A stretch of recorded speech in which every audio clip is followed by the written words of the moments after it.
Guys, klien saya untung 54% di saham Nationgate. Jom kita cerita. Alright guys, okay, mungkin ada yang tanya, okay tuan, kalau duduk dalam circle tuan, Super Trader Club dapat apa? Jadi hari ni saya nak share, okay, antara untung geng-geng Super Trader. Jom kita tengok. Alright, so ini contoh kita share counter Fibro counter baru IPO, first day listing dia jatuh pagi-pagi tu. Jadi kita mark, right, intraday punya resistance, breakout 47 macam laju.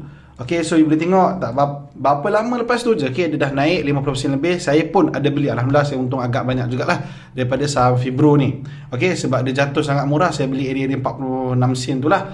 Okay, and then, you know, dia breakout. Okay, dia naik sampai 50 sen lebih. Jadi banyaklah profit kat situ. Okay, so lain. Okay, ni adalah one of client juga. Right, dia beli saham Nationgate kat area dia RM1. Okay, so sekarang dia dah untung 54%.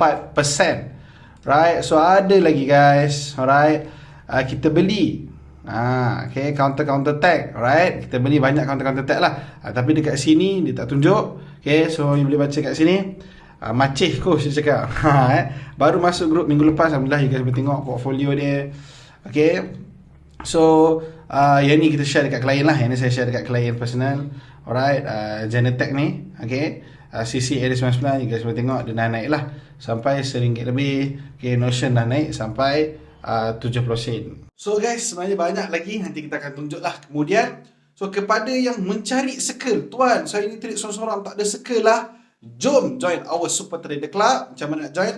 Pergi je link di bio atas sekali, you akan directly contact dengan saya.